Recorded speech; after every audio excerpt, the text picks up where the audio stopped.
Ayan, good morning mga boss. Ngayon natin sisimulan yung pinapagawa nilang stand ng basketball ring. Rush na rush yung paggawa nila kasi magsisimula na yung paliga rito sa amin. Tapos titingnan na rin natin ngayon yung nagpapakisame tiles. Tingnan muna natin sila.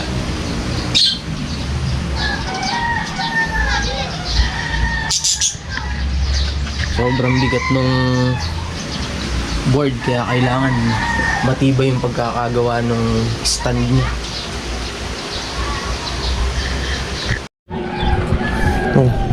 Punta na muna tayo doon sa paggagawa natin ng ring.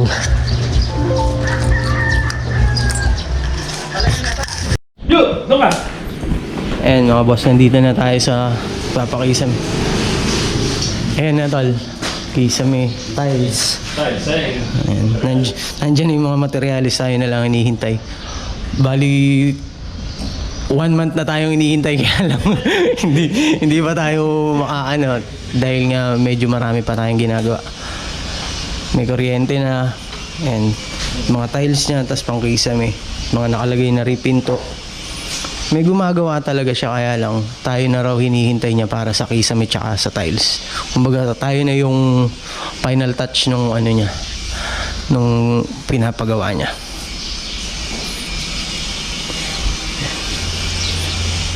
Ayan. Pinaka-office niya. Ayan. Kaya lang mga pinto mo medyo sariwa yung kahoy.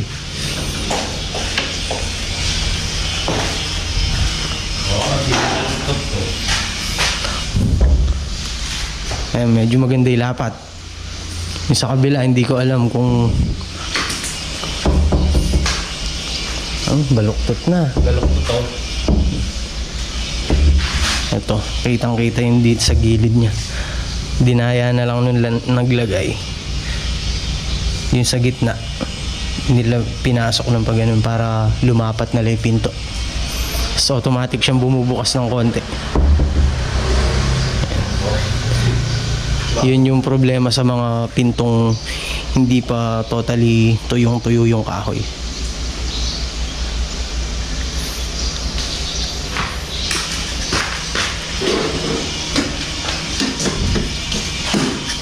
Ayan, mga lababo, isa CR niya hindi pa tapos, tsaka dito marami pang gagawin, puro finishing.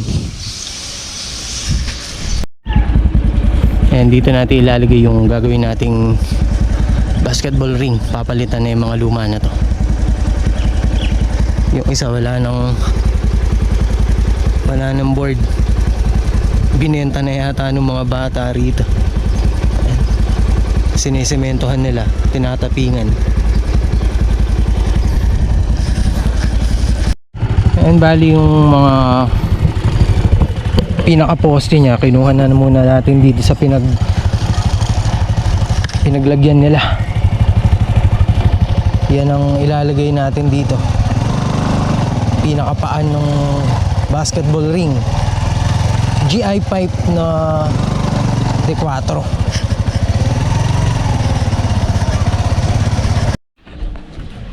And dito na natin i-assemble yung mga gagawin nating para sa ring. Medyo presko dito sa ilalim ng mangga nila tita. Ito ko na lang ginawa. Dito rin malapit yung pagtatayuan ng basketball court.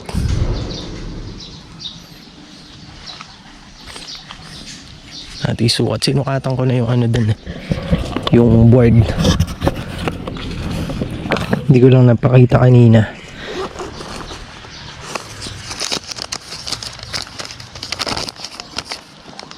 180 yung lapad niya, yung taas is 105 cm.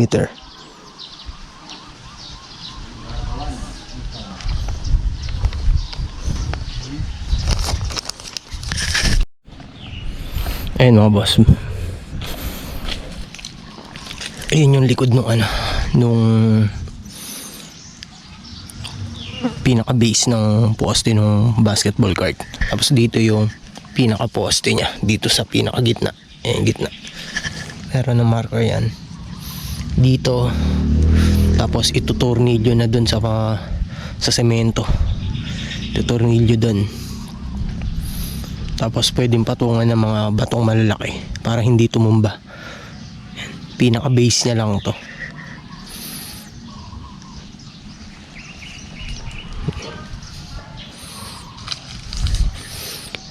Una, hindi sinabi sa akin nung nagpapagawa na whole court, bali 2 ring ang gagawin.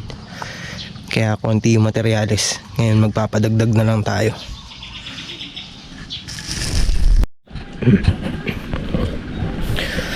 Nakakadalawa na tayong pinaka base nya.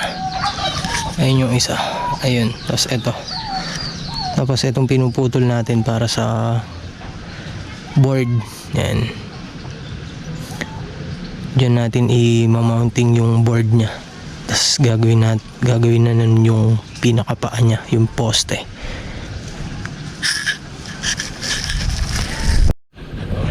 Ayan mga boss, bali natapos natin yung pinaka base nila. Yung board na lang. Ito. Yung board na yan. Yung pagdidikitan ng board. Ayun yung sa pinaka board nya. Diyan natin ituturn yun sa board.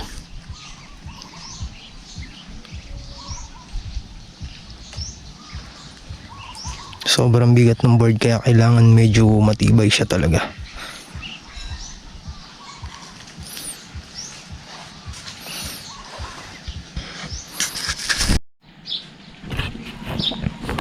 Diyan naman natin ituturnilyo yung ring. Diyan mismo. Sa dalawa na to. Ayan. Kasi bali 4 yung turnilyo. 4 yung kabilang side. 1, 2, 3, 4. Tapos dito 4 ulit. Yun yung kakapit sa ring natin. Yung poste pinapadala ko na rito para ma-assemble na rin.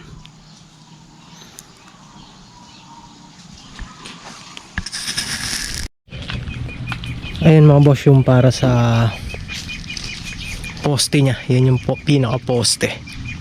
Tapos lalagyan natin siyang brace dito. Ayan. Para kahit bitinan nila, hindi basta-basta bibigay na pa ganun.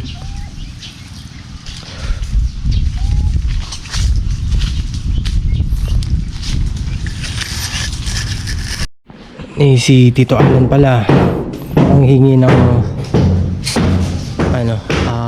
sandaling oras para mailagay yung linya ng aircon dito sa ginagawa niya.